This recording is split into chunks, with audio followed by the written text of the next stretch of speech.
Bueno, pues buenas noches a todos. El día de hoy toca charla de retina. Va a estar con nosotros moderando la charla la doctora Milagros Velasco. Va a estar con nosotros el profesor invitado, el doctor Francisco Bejar, que la doctora ahorita lo va a presentar. A todos los participantes, por favor, les voy a pedir que apaguen su micrófono, ciérrenlo. Si tienen alguna duda, pregunta hacia el doctor Francisco, háganla en el chat, nosotros se la hacemos llegar. Y bueno, Milagro, te dejo para que presentes al doctor Francisco. Muchas gracias, Vicente. Muy buenas noches con todos. Tengo el gusto y la gran alegría de presentar a un gran amigo, maestro en los años de ser becaria en el Colegio Valenciano de Retina, junto al doctor Francisco Bejar. Él es cirujano oftalmólogo, especialista en retina y vitrio, y actualmente es médico adscrito de la Clínica David en Morelia, México. Muchas gracias, Francisco, por haber aceptado la invitación. Muchas gracias. Encantado yo de que me hayas invitado. Me da muchísimo gusto participar en estas sesiones. Y les comento a todos que durante mi entrenamiento tuve oportunidad en el Hospital Conde de Valenciana de convivir básicamente con doctoras peruanas. Entonces yo sabía poco de Perú, no había tenido contacto con peruanos, pero gracias a las doctoras, a Milagros, a Vanessa Luján, a Roxana Alba, que es con quien convivía con todas ellas, me di cuenta y sé que en Perú hay un excelente nivel de oftalmología, y gracias a eso pues tengo grandes amigas también. Y desgraciadamente ahora con lo del COVID, pues principalmente nos veíamos en congresos. Esperemos que ya pase pronto esto para volvernos a abrazar nuevamente. Entonces, pues te reitero mi agradecimiento por haberme invitado, me da muchísimo gusto. Y les quiero platicar, yo sé también que han tenido un día arduo, igual que todos nosotros, y un tema breve, interesante, que nos deje algo de aprendizaje. Siempre he tendido a ser un poquito pragmático. No me gustan mucho las cosas moleculares y de genética, me gusta algo que nos deje aprendizaje, que lo podamos utilizar en el día de hoy. Y les quiero platicar un poquito de hemorragia supracoroidea, pero en especial en vitrectomía. Voy a compartir la pantalla.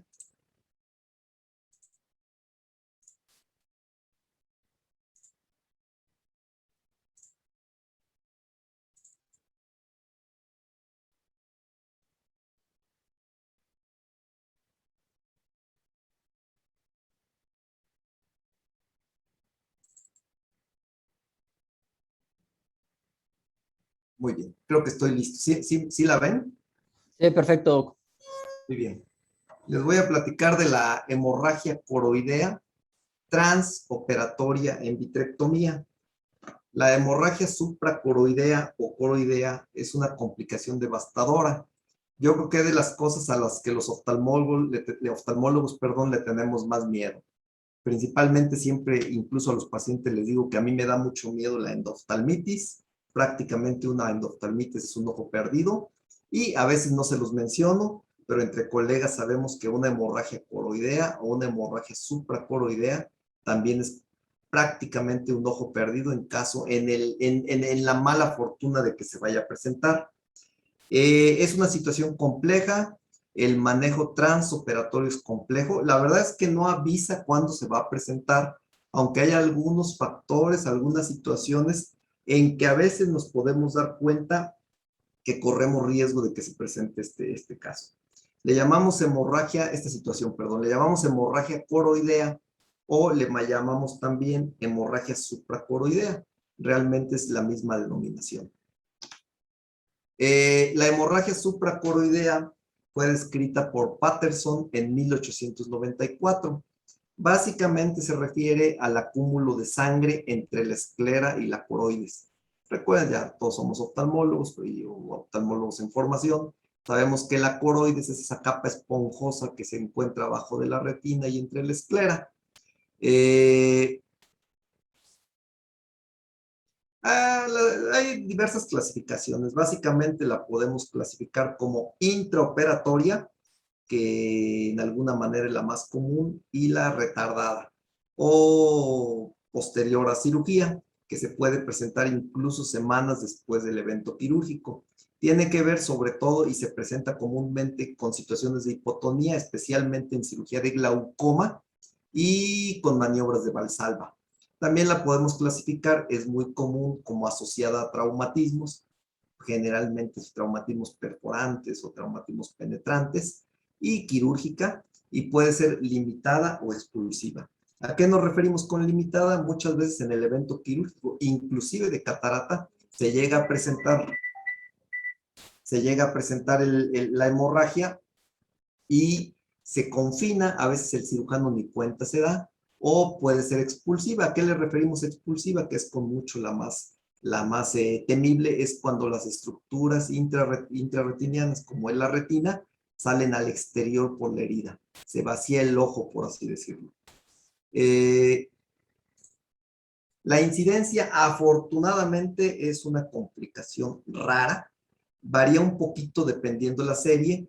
En cirugía de catarata y filtrante le encontramos aproximadamente del 0.15 al 0.4%. Realmente es muy poco. Una cosa muy interesante es que obviamente cuando había cirugía intracapsular, cirugía extracapsular de incisiones grandes, la incidencia era un poco mayor, pero aún con cirugía de facomulsificación, que son incisiones muy pequeñas, se puede llegar a presentar.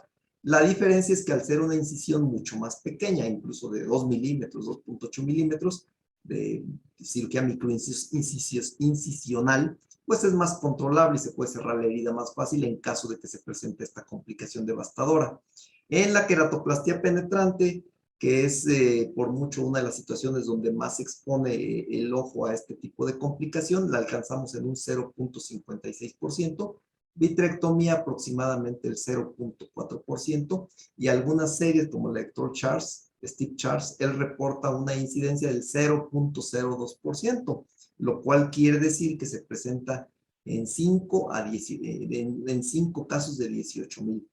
Sí, yo siempre me quedé pensando, pero ese Steve Charles, quizás es de los mejores del mundo, le pasa a él también en su serie personal. ¿Qué es lo que sucede? Los vasos supracoroideos, al haber un gradiente, básicamente se requiere que se abra el ojo, que haya una herida, y esto va a haber un gradiente de presión en los vasos, en los vasos coroideos. Habrá algunas fuerzas de cizallamiento inclusive, y esto hace que los vasos se rompan y origina un sangrado en las estructuras coroideas. Aquí lo podemos ver. Y esto eventualmente puede llegar, si es de magnitud suficiente, a vaciar el contenido intraocular.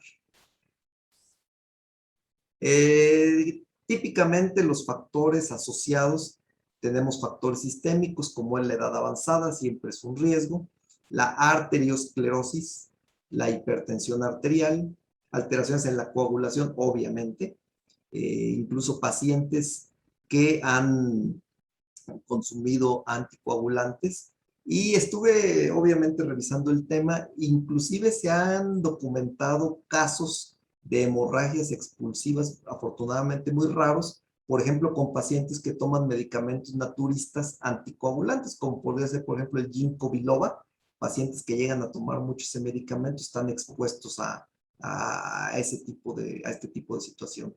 La hipertensión arterial y la diabetes siempre son factores de riesgo.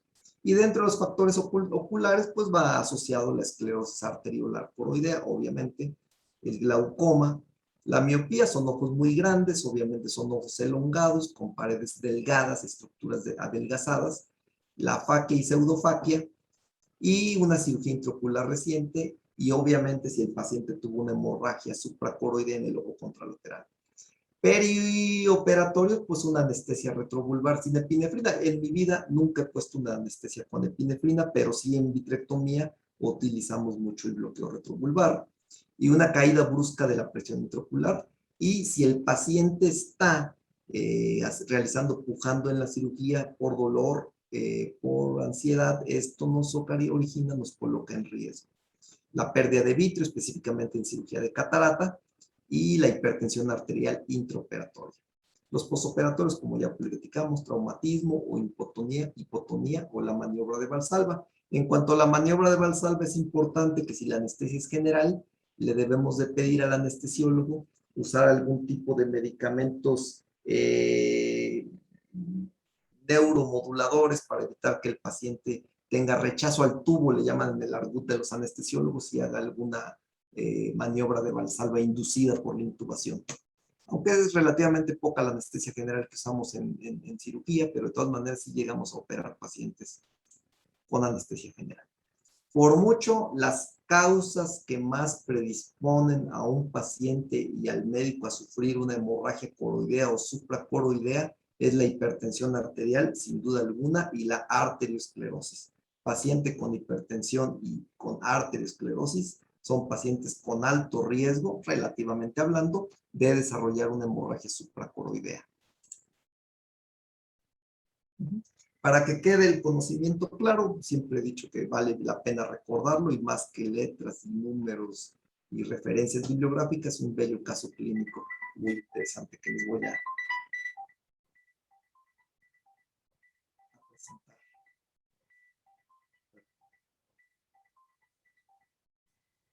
Se trata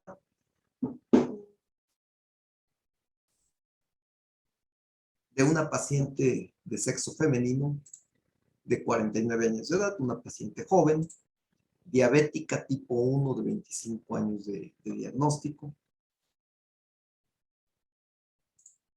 nefrópata en hemodiálisis, estaba la paciente en hemodiálisis 3 veces a la semana, ya nos habla de todas las comorbilidades que tiene esta paciente, sin ningún tratamiento oftalmológico, nunca había recibido láser, nunca había recibido ningún antiangiogénico, nada.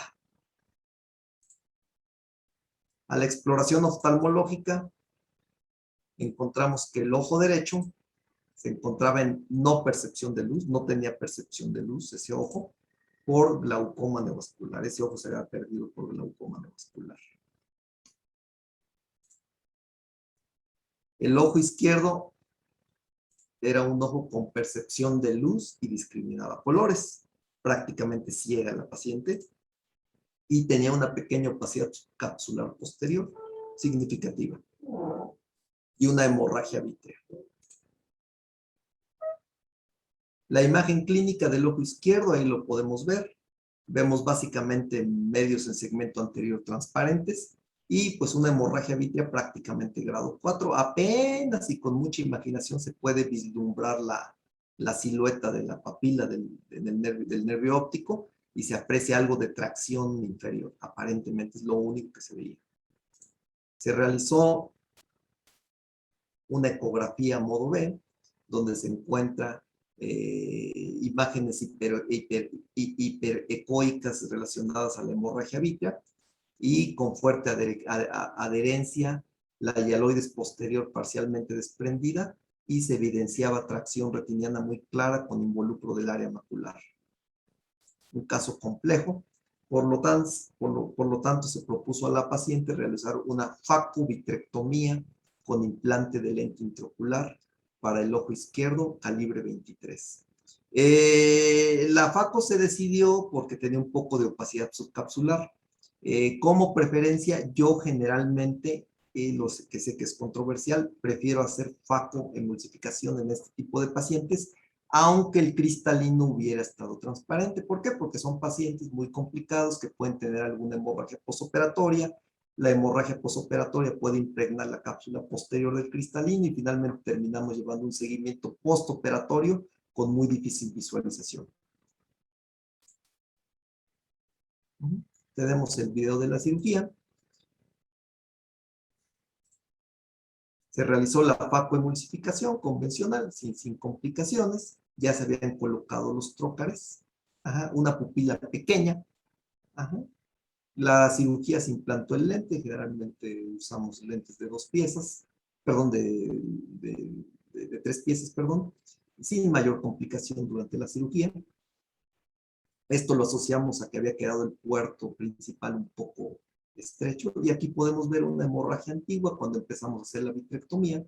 Empezamos de la periferia antes de realizar el desprendimiento del vítreo posterior, y pues vemos que hacia retina inferior efectivamente había unas bandas traccionales, la retina muy isquémica y la mácula comprometida con el tejido fibrovascular que emergía. Realizamos maniobras de segmentación, de delaminación. Fue una cirugía bastante larga. La paciente durante las fases iniciales de la cirugía había estado normotensa, después sí se hipertensó y aparentemente fue controlada por los anestesiólogos. Ahí vemos que vamos bastante bien, sin ninguna lesión reumatógena, y hasta ese punto ya teníamos la mácula libre, se veía muy bien. Como ustedes pueden ver, no se aprecia muy bien, la paciente no había recibido ningún impacto de láser. En ese momento, realmente como cirujano, yo realmente sentí que estaba haciendo arte. Me sentía realmente un virtuoso. Yo creo que a todos nos ha pasado algunos días que uno dice que bien amanecí hoy. En ese momento sí me sentía, dije, estoy haciendo una obra de arte. Dije, me estoy luciendo y todo el mundo me va a felicitar, perdón. Hasta que todo se vino abajo. ¿Por qué?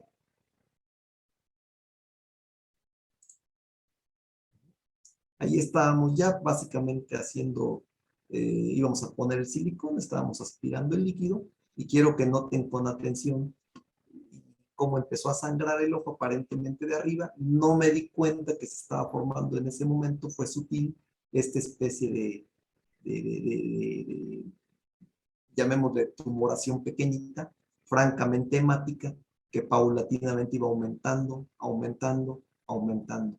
Para este punto era evidente lo que estaba sucediendo, procedimos a inyectar líquidos pesados y pues en un intento por intentar contener en algo, subimos la presión lo más alto de aire, pusimos láser, pasamos a líquido pesado, aire y finalmente decidimos inyectar silicón con ese hallazgo. Entonces, de una cirugía que marchaba fenomenalmente bien, pues terminamos en una verdadera catástrofe. Entonces, ¿cómo fue que nuestra obra de arte, que supuestamente estaba realizando de esto, pues terminó en esto, ¿no? En algo realmente espantoso. Y lo que era una obra de arte, pues terminó en un grito de desesperación. Quiero que noten de la tabla clásica de factores, tenemos todo esto. Ya en retrospectiva es muy fácil analizar lo que pasó, pero ya haciéndonos una crítica, pues podemos ver que la paciente tenía arteriosclerosis, obviamente, tenía hipertensión arterial muy alta, la hipertensión arterial, tenía diabetes, fíjense cuántos factores tenemos, había tenido una cirugía intraocular reciente, por así decirlo, esclerosis arterial, se le había puesto una anestesia retrovulvar sin epinefrina, que generalmente no lo usamos. Puse caída brusca de la presión porque en la cirugía de facoemulsificación, pues obviamente se descomprime el ojo. La paciente había tenido hipertensión y estuvo haciendo maniobras de Valsalva, decía que le dolía a la paciente. Y tuvimos hipertensión arterial intraoperatoria. Además de que la paciente técnicamente ya era áfaca y pseudofáquica. Haciendo una crítica, quiero que noten, esto yo no lo noté y como les dije, lo había pensado yo, que era relacionado a que el puerto corneal principal en la facoemulsificación estaba muy corto. Pero si ustedes notan, y después lo noté revisando el video, ustedes pueden ver que realmente no es eso. El ojo ya estaba tenso desde ese momento. Ustedes pueden ver, eso no es vitrio, es el viscoelástico que lo expulsa, y pueden ver cómo desde la cirugía estaba ya sufriendo con el iris que estaba siendo prolapsado. Realmente el ojo ya estaba tenso. Claro, en ese momento no lo noté, no me di cuenta, sino pues ahora me arrepiento, hubiéramos suspendido la cirugía ahí mismo. No era necesario ser un adivino viendo todos estos elementos para saber qué es lo que iba a pasar.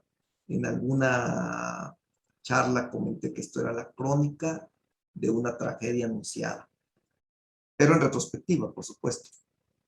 Ajá. Quiero mencionar esto. Esto es muy importante y este punto que voy a tocar, porque actualmente, y yo mismo lo motivo, lo promuevo, pienso yo con cirujanos de segmento anterior que en la necesidad de que tengan que hacer una vitrectomía anterior, la vitrectomía anterior debería hacerse a través de pars plana. En lo particular, a los segmentólogos, cirujanos de segmento anterior que trabajan conmigo y que ellos lo desean, yo los enseño a colocar los trócares y yo mismo enseño y entreno a que puedan realizar la vitrectomía anterior cuando en caso de que lo requieran, que es raro, que siempre lo hagan a través de los trócares en lugar de usar un vitrector grueso y estarlo metiendo a través de la córnea. Quedan vitrectomías mejor hechas, más seguras. Sin embargo, la manera más fácil, y esto implica, sé que también que hay oftalmólogos en adiestramiento de retina, la manera más fácil y garantizada de ocasionar una hemorragia supracoroidea, hablando específicamente en vitrectomía, es colocar la cánula de infusión mal, es decir, colocarla en el espacio supracoroideo, o esto puede llegar a suceder que la cánula de infusión se salga. Esto sucede, con las maniobras de indentación. Indentamos en el cuadrante temporal inferior, oprimimos y se puede llegar a salir la infusión, quedando en el espacio supracoroideo. Es una hemorragia supracoroidea segura. Por lo que siempre a quien haga este tipo de procedimientos de vitrectomía y ponga una cánula de infusión, es una recomendación siempre estar vigilando que la cánula efectivamente esté dentro de la cavidad vítrea y no en el espacio supracoroideo. Quise mencionar eso porque yo sé, al menos aquí en México, que es alguna tendencia que estamos intentando los cirujanos de retina, que el segmentólogo haga sus vitrectomías anteriores por pars plana en lugar de hacerlo a través de la córnea clara. Las tragedias suceden, las tragedias ocurren. Se supone que a todos los oftalmólogos en el trayecto de nuestra vida profesional nos va a ocurrir una hemorragia expulsiva. Tenemos que saber, así como estamos expuestos todos a terremotos, por ejemplo en México, o tsunamis, pues tenemos que saber, sin vivir aterrorizados, que va a suceder y que en algún momento tenemos que estar preparados y que tenemos que estar listos y siempre mentalmente preparados para intentar corregir la complicación. ¿Qué es lo que se debe hacer? Cerrar el ojo. ¿Qué es lo que se debe hacer? Suspender el procedimiento. Y sobre todo estar presentes y no olvidar que esta complicación, aunque hay ciertos factores que la pueden predecir, llamémosle, o la pueden predisponer, se va a presentar en cualquier momento. En cualquier momento se va a presentar.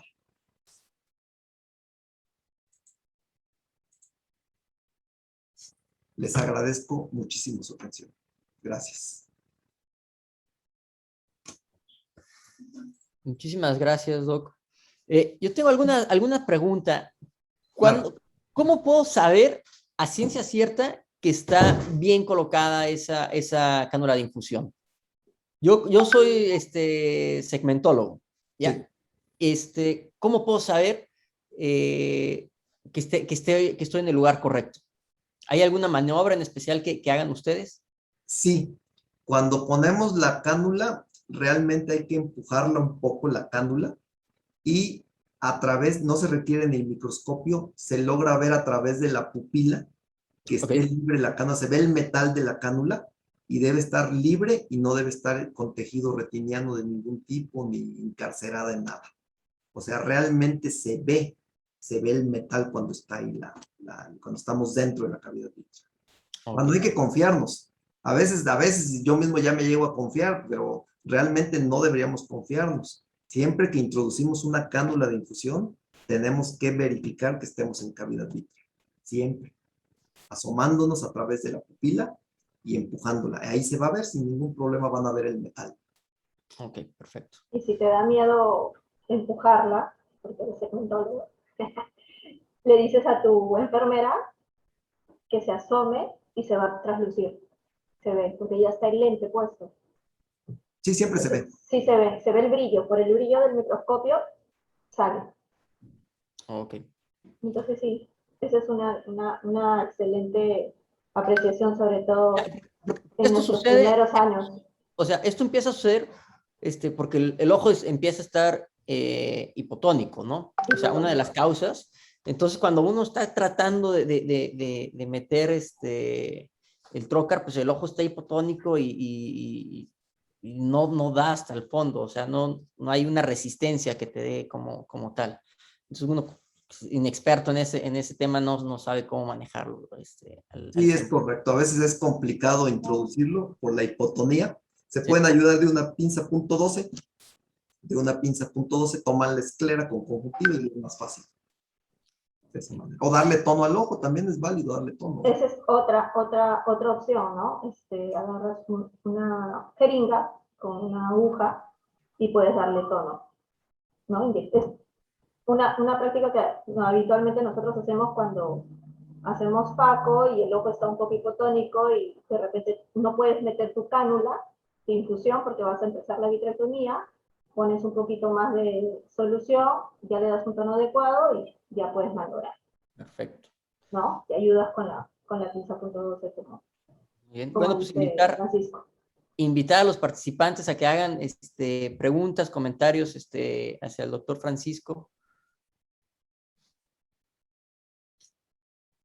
¿Qué tan común, en tu día a día, qué tan común te llega a suceder en este tiempo que ya llevas tú de retinólogo? A Dios gracias, esta es la única que he Ok. tenido. Sin embargo, llegué a operar a algún paciente que había tenido esta complicación en cirugía de facoemulsificación. Ya. Lo que hice fue drenar a través de los trócares, no hay que hacer incisiones más amplias, drenar por ahí el sangrado y nada más. Ajá. Pero mía ha sido la única complicación. Pero con una que tuve, siempre estoy muy atento a que el paciente no esté hipertenso. Y si el paciente está hipertenso, aunque el anestesiólogo me diga, no, mira que le vamos a pasar un medicamento, yo definitivamente suspendo la cirugía. Porque pues ya lo viví, era un ojo único y aún ahora me despierto a veces con pesadillas en la noche, después de muchos años. Es una experiencia traumática. Entonces sí, sobre todo la hipertensión, ¿no? Creo que es lo que más nos puede alertar sobre la posibilidad de tener una situación de esta. A veces se presenta y bueno, se presenta como un terremoto de repente, pero si el paciente está muy hipertenso, descontrolado, yo sugiero mejor suspender la cirugía. Hay una pregunta del doctor Antonio Villegas, dice, excelente presentación, doctor Bejar. ¿Qué medidas sugiere para evitar la hemorragia supracoroidea en aplicación de intravítrea?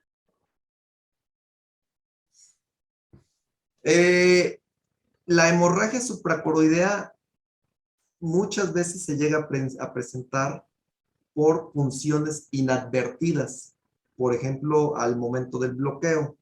Hablando específicamente en intravítreos, pues una técnica correcta.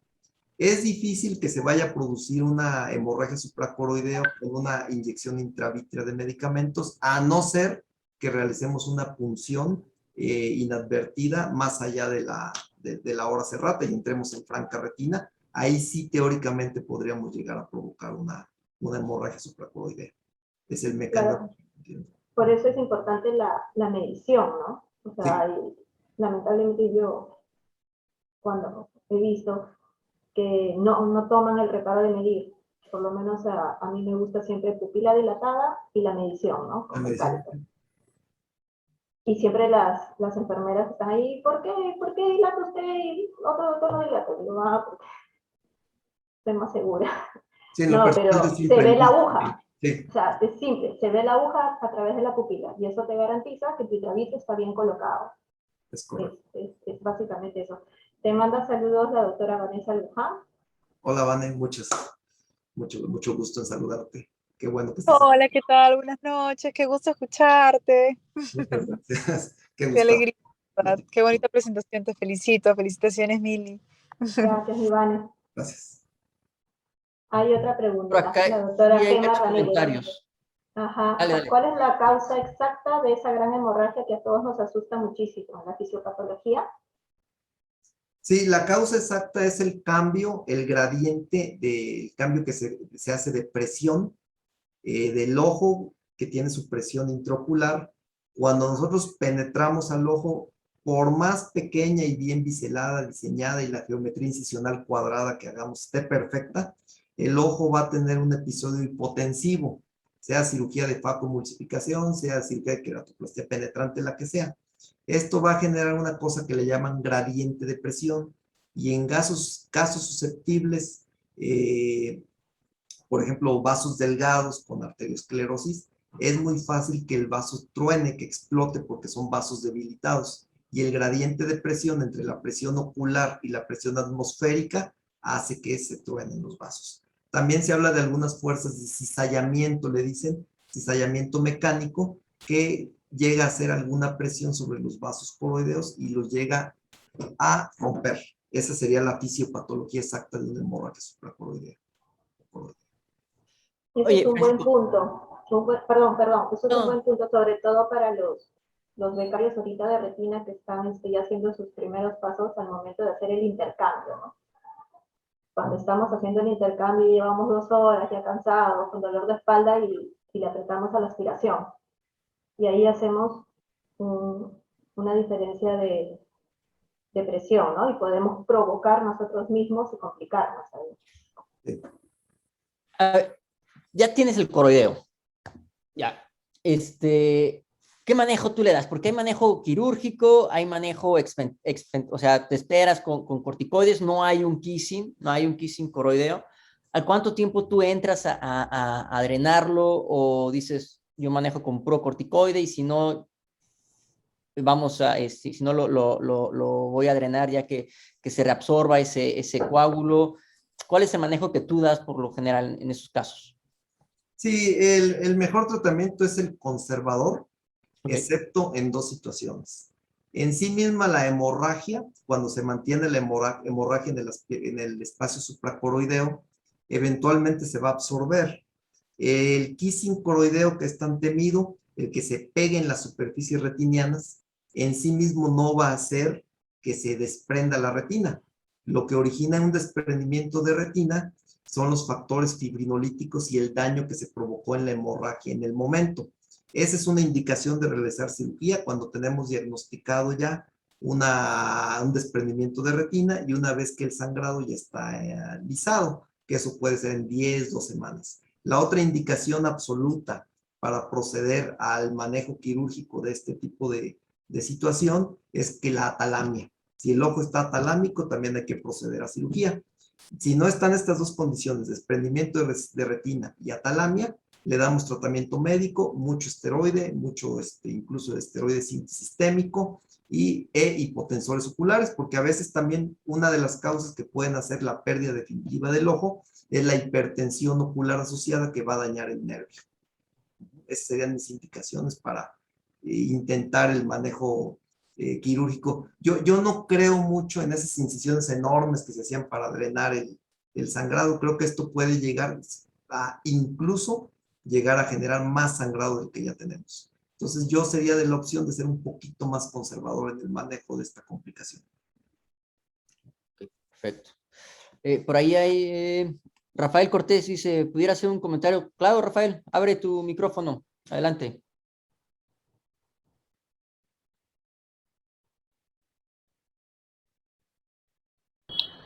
Gracias.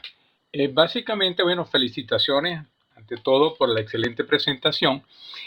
Cuando un cirujano de segmento anterior, aún el mismo cirujano vitrio, hay una maniobra que ayudaría a asegurarnos que la cánula está colocada en cavidad vítrea. Luego de haberla colocado, es introducir una cánula de iluminación y asegurarnos con ello que vamos a ver que está en cavidad vítrea. Yo creo que eso es un paso adicional de gran ayuda.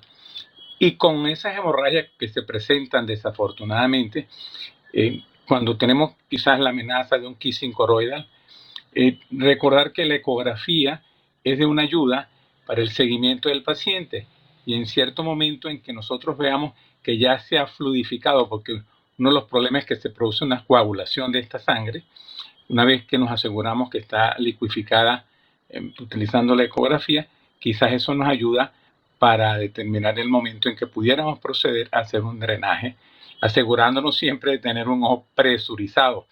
Igualmente, en ojos que, cuando hablamos al cirujano del segmento anterior, que con frecuencia se siente intimidado, y por razones obvias, de entrar por pars plana, quizás entrando por cámara anterior y asegurándose siempre de tener un mantenedor en cámara anterior, eso facilita mucho la cirugía.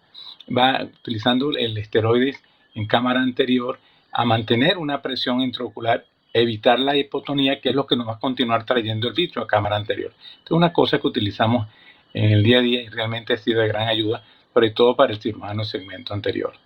Muchas gracias y felicitaciones de nuevo. Gracias. Muy valiosos sus comentarios, doctor. Es cierto todo lo que usted menciona. Muy valioso. Gracias.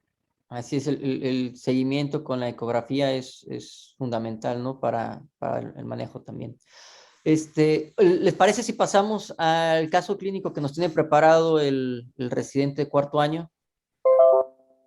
Muy Nil, bien. ¿cómo estás? ¿Estás por ahí? Hola, hola. Hola, buenas noches. Nil Buenas es noches, se escucha bien, ¿no? becario de retina y vitrio, es su primer año. Hoy día nos va a presentar un caso clínico. Dale, Nil. Así es.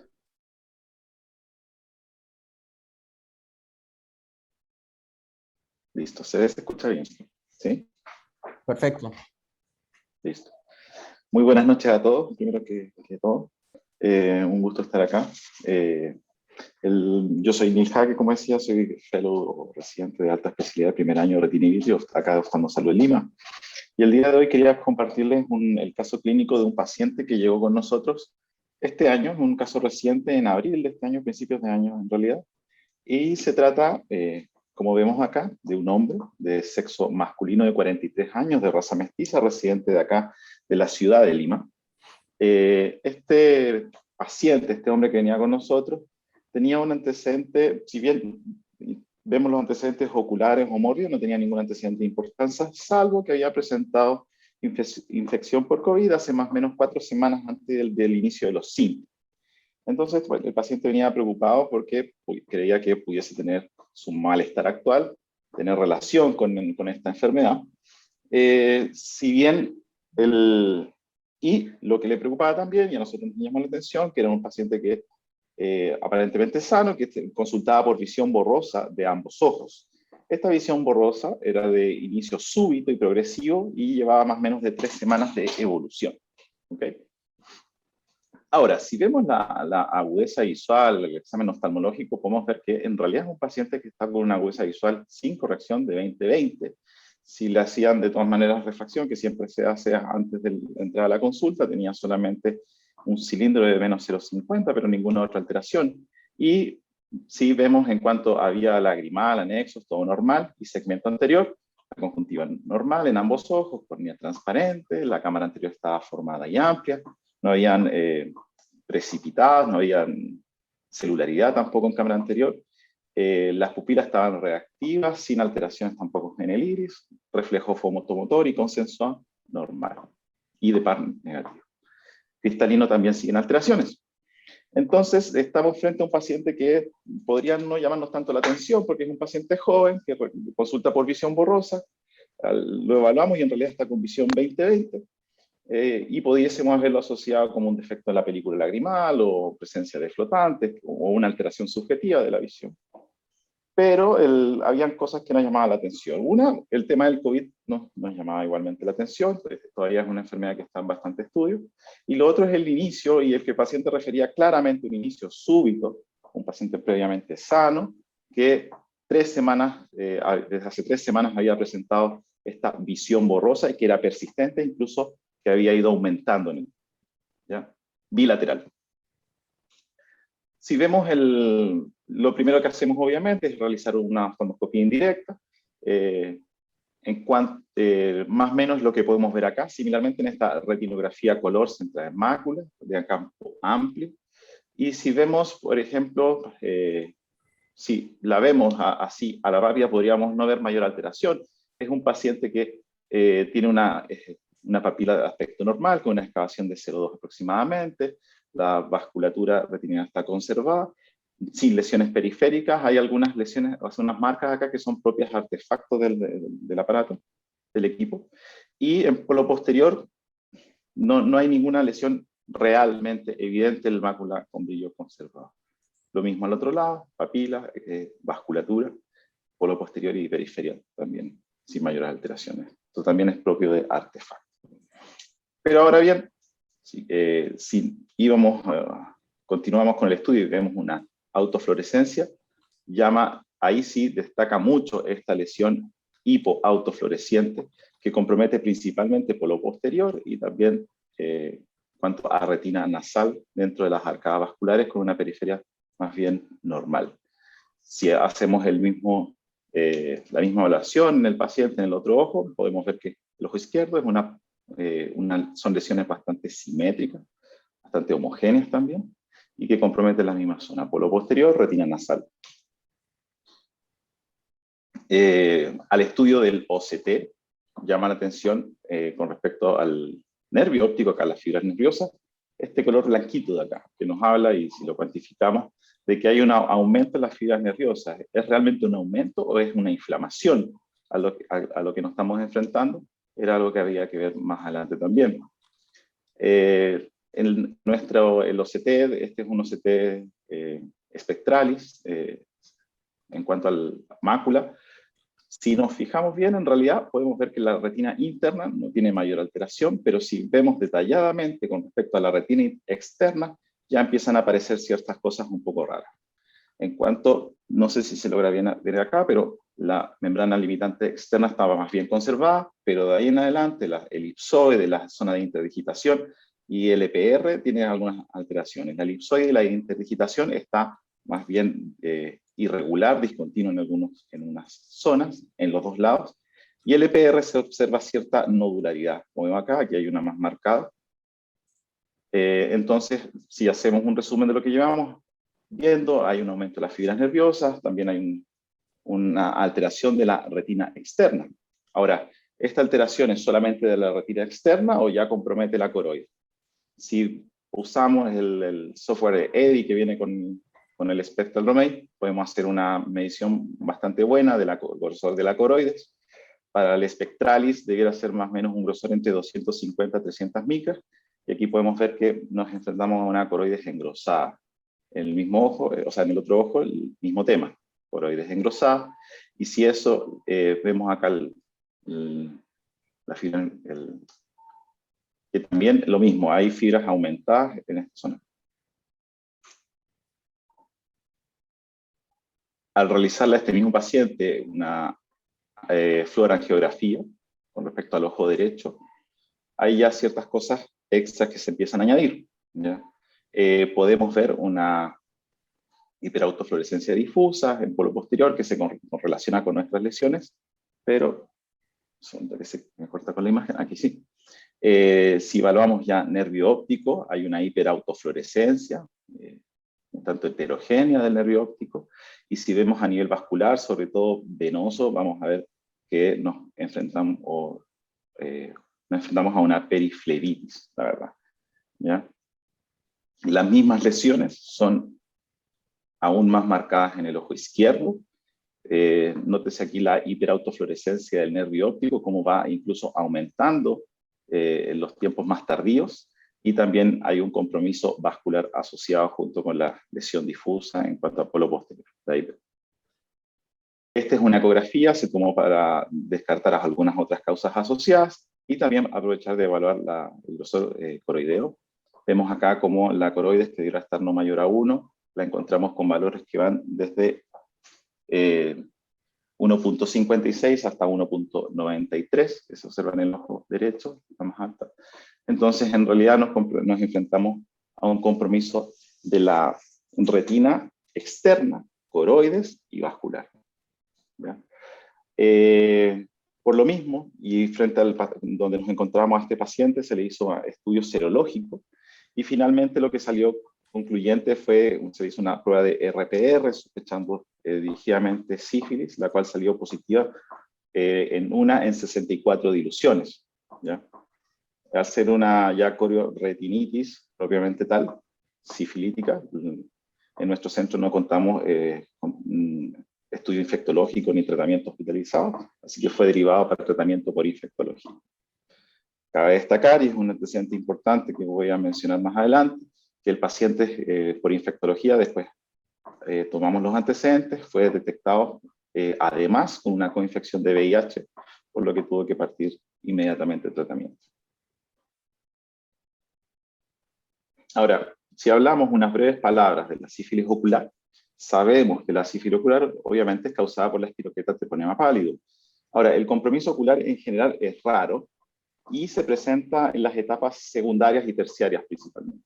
Ahora, de las presentaciones oculares, las uveitis posteriores, la forma de presentación más común, de las cuales el 50% van a corresponder a corioretinitis. ¿Okay? Ahora, el tratamiento es más o menos sencillo, pero al hacer una corioretinitis, el tratamiento de elección es con penicilina sódica endovenosa. Lo que es importante destacar que inmediatamente iniciado el tratamiento, al principio puede haber una alteración, incluso un aumento de la inflamación, pero rápidamente hay una mejoría en cuanto a agudeza visual y posteriormente, en la mayoría de los casos, hay una reversión de los cambios que veíamos en el mismo OCT. ¿Ya? Hay algunos reportes en cuanto a evolución natural de esta enfermedad, incluso habría reportes de casos que se resolvieron de forma espontánea, incluso en cuanto a la corioretinitis, y en esos casos más bien está asociada a una corioretinitis placoide aguda. ¿Ya? Ahora, en general, los hallazgos descritos en la literatura, en el OCT, y en este caso del spectral domain, es muy similar a lo que veíamos, que es la pérdida de la zona elipsoide y la de interdigitación. Hay una hiperreflectividad irregular del EPR, que habla también, en otros lados se escribe también un aumento de grosor del EPR con elevaciones nodulares asociadas. ¿Ya? En la hiperautofluorescencia se describe que, en la autofluorescencia se describe en la literatura que esta hiperautofluorescencia pudiese ser, no está muy claro el motivo, pero pudiese ser que se deba a una acumulación de lipofuscina en el EPR. ¿Ya? Y esto probablemente por disminución o por una fagocitosis incompleta de los segmentos externos de los fotorreceptores. ¿Ya? También se ha descrito como causa que pudiese explicar las alteraciones en la lesión placoide amarilla en el fondo de ojo, la acumulación de esta misma lipofuscina, pero a nivel subretiniano. ¿Ya? Y por lo mismo, también una posibilidad de que salga un fondo de ojo relativamente normal es que estemos solamente frente a acumulación de lipofuscina en el EPR y no necesariamente a nivel subretiniano. Este es este paper, una presentación de este paper que hablan de los hallazgos más que se describen habitualmente. Aquí vemos la membrana limitante externa, que está más o menos conservada, pero hay una pérdida completa ya de las zonas elipsoides y la de interdigitación. Las flechas blancas van a mostrar estas lesiones nodulares que se pueden ver en el EPR, y este es un caso que ellos mencionaban en esta literatura, que mencionaban de un paciente que en la imagen B era al momento de presentarse, lleva menos de un mes de presentación, y en la imagen de la derecha, la imagen C, es a los 3 semanas post tratamientos con penicilina sódica. Y vemos cómo hay una regresión notable de los hallazgos a nivel del OCT. Si lo comparamos con el nuestro, es un poco menos marcado, pero podemos ver las alteraciones similares en cuanto a la nodularidad del EPR y la alteración de la zona elipsoide de interdigitación. Mismo trabajo que presentan en el cual mencionaba. Esta es la autofluorescencia. En este caso se ve la misma lesión, hipoautofluorescencia, y la angiografía donde se ve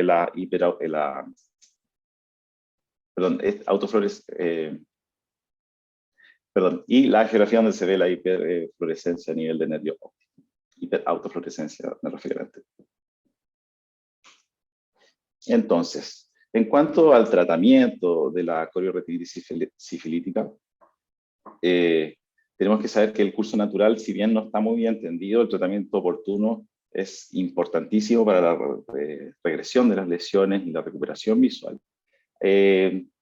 Las lesiones que vemos en la autofluorescencia y la fluorangiografía pueden incluso aumentar los días iniciales al tratamiento, por lo cual en ese sentido hay que mantener la calma si es que le hemos hecho un seguimiento a este paciente. Se ha descrito que el uso de corticoides, y es más bien sabido que pueden generar una proliferación treponémica, eso generar un mayor número de lesiones, incluso una extensión de las lesiones y un daño retinal progresivo. Y es importante destacar esto, la coinfección con el VIH en general tiene peor pronóstico, e incluso se ha visto que en esos casos es más difícil la reversión completa de los hallazgos y una recuperación completa visual. Y como conclusión entonces, la uveitis posterior es la manifestación ocular más común, de esas el 50% como mencionaba, van a presentarse como retinitis. El compromiso visual puede tener un rango amplio desde incluso una remoción espontánea hasta los casos más severos cuando están coinfectados con VIH. Y sobre todo el compromiso de la retina externa va a ser de gran utilidad para la sospecha diagnóstico y finalmente para llevarnos a la confirmación diagnóstica. Confirmación diagnóstica que es muy importante para tener un tratamiento oportuno, porque este va a tener un importante impacto ocular y, como vimos en nuestro caso, incluso sistémico, pudiendo detectar otras enfermedades que puedan comprometer incluso la vida del paciente. Muchas gracias. Muchas gracias, Neil. Muy interesante tu caso, muy bonito. Sí, es bastante particular porque inicialmente no había mucha sintomatología. Entonces, ya cuando empezamos a hacer el estudio, tenía también el tema de, como mencionaba, del COVID asociado, empezaron a salir ya cosas mucho más llamativas, más marcadas. Pero inicialmente uno podría, este paciente, pasarlo de largo y no tomarlo mucho en cuenta, la verdad. Pero se puede hacer un etapa diagnóstico preciso. temprana, pues, ¿no? O sea, no es la clásica, y menos pensar en una sífilis o VIH, ¿no? Sí. Qué bueno que le pidieron el EDI, eso ayudó bastante. Sí. Muy bonito caso. ¿Algo que comentar, Francisco? Sí, me gustó mucho el caso. La verdad es que muy completo. Usualmente este tipo de casos, pues no, a veces no se les hace tomografía y menos autofluorescencia, pero realmente nos muestra pues cómo este tipo de enfermedades pues son simuladoras. Realmente tiene uno que sospechar y tener un alto índice de sospecha, porque cualquiera le hubiera dado algún placebo y a lo mejor no se hubiera dado ni cuenta, y además viendo bien el paciente como veía, le da su antiinflamatorio, su lubricante, y pues véngase en 2 meses a ver qué pasó. Muchas felicidades por el caso, muy interesante, muy bonito. Muchas gracias. Muy bonita, la gran disimuladora. Muy interesante. Muchísimas gracias a todos. Gracias, Francisco, una vez más. Gracias, Gil, por el apoyo. Vicente. Bueno, pues agradecer al doctor Francisco, a Neil y a Milagros por estar con nosotros. Y bueno, y obviamente agradecerles a todos ustedes por conectarse. Pues damos la sesión por terminada. Muchísimas gracias a todos y nos vemos la próxima semana. Que estén muy bien. Nos vemos en Cancún. De Cangreso. Dale, muchas gracias. Entonces, Hasta Gracias a luego, todos. gracias. Hasta luego.